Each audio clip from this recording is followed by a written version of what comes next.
So this is a special bonus Christmas video. So I asked my friends, my family, my wife, myself, what did you want for Christmas that you never got as a kid? So this video is the top gifts you never got for Christmas. Now you may have got this if you're watching it, but I got a lot of this stuff too, but the people who replied to my question, they didn't get this stuff. So they lost out. Some of it I got, some of it I didn't. Let's take a look.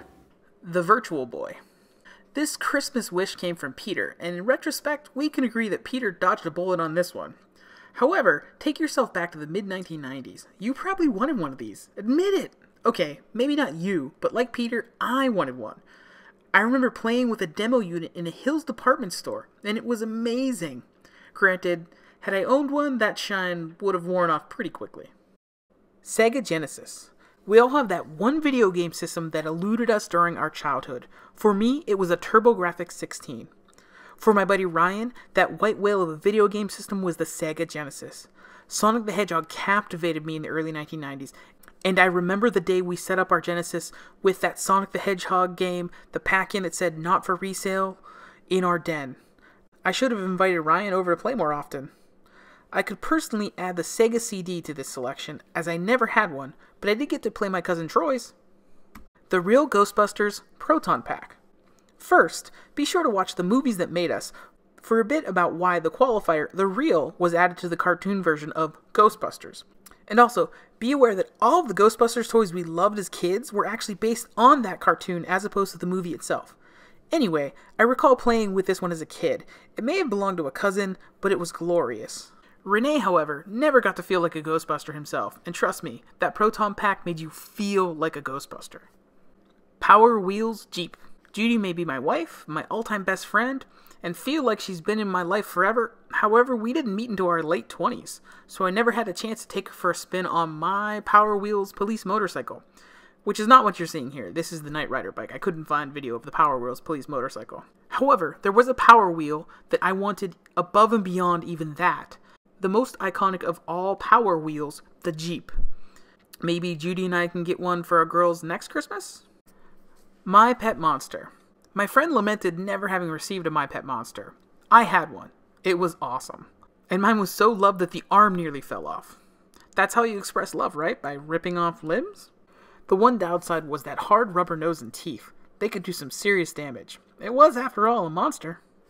WWF Wrestling Ring.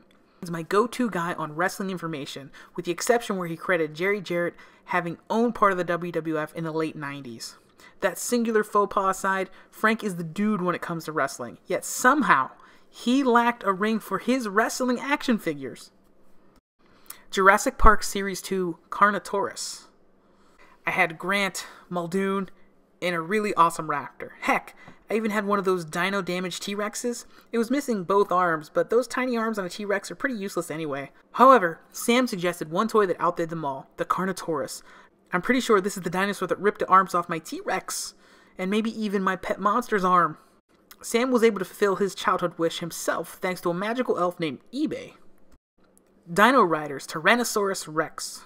Sticking with dinosaurs, but adding little saddles, we have Patrick's suggestion. While my brothers and I had a few smaller Dino Riders between us, including a Triceratops, we were never lucky enough to have this amazing beast.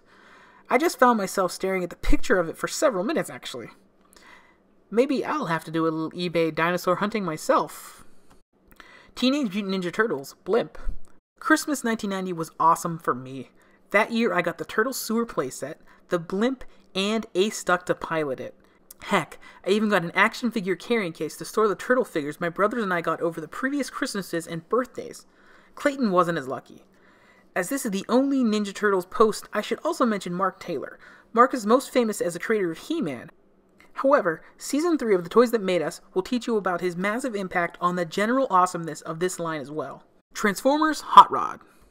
Paul, an all-around awesome guy, who has joined me on my YouTube channel for a few toy-related videos, was lucky to have some pretty awesome Christmas gifts. Alas, he never had Hot Rod.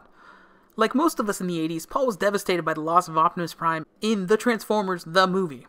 However, he was also thrilled by the birth of Rodimus Prime, but he never got to play with him.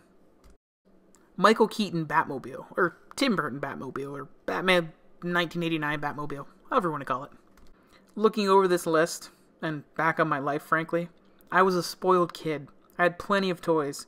I didn't need more, save one, the Michael Keaton Batmobile. For me, it remains the coolest, most iconic version of the car. Every year, this and the Ghostbusters car were circled in the Sears catalog I handed my mom before Christmas. For the record, my mom bought me the Ghostbusters car as an adult. I did at least have a Batmobile, the one from the DC Superpowers line, so by kid logic, I did have a Bat car. Batman Forever Batcave. I could very easily add the Batcave to the previous entry, preferably the Batcave from Batman Returns, the Wayne Manor version, which is actually reused several times, so pretty much anytime there was a Wayne Manor, they just kind of repackaged and repainted it a little bit. But I'm trying not to be greedy. I didn't have the Batmobile, so I didn't really need a place to park it. The ideal parking spot comes from Tyler, with the Batman Forever version. This version also happens to be the most epic toy Batcave ever made. Voltron, Lion Force Voltron. Voltron is one of the greatest toys ever made. The Lion Force is heavy-duty and utterly impressive. Being the youngest of 4 boys meant I wore a lot of hand-me-downs, yet there was an upside, really epic group toys, such as a complete Voltron set. Dave, who lived down over the hill from me, never got to play with Voltron. Poor kid. Castle Grayskull. With our final entry, we have another Mark Taylor toy, and the most shocking entry on our list. My friend Joe is the only person who didn't have this playset in the 1980s. Joe did have Snake Mountain, so in his play session, Skeletor was at a huge advantage. It was the opposite for me. We had Castle Grayskull, but not Snake Mountain. Fortunately, our next-door neighbor, Jason Michael, had both. The real playset we all wanted was that insanely epic Eternia one. I don't even know if we had space in our house for it. So that's it. Those are the top gifts that we never got for Christmas, even though I personally actually got a lot of them, so I was kind of spoiled as a kid, I guess. Thanks, Mom and Dad? Mostly Mom, I feel like, at least with selecting the gifts. Dad, thanks for the summer sausages. Have a Merry Christmas, everybody, and I will see you probably next year. Bye!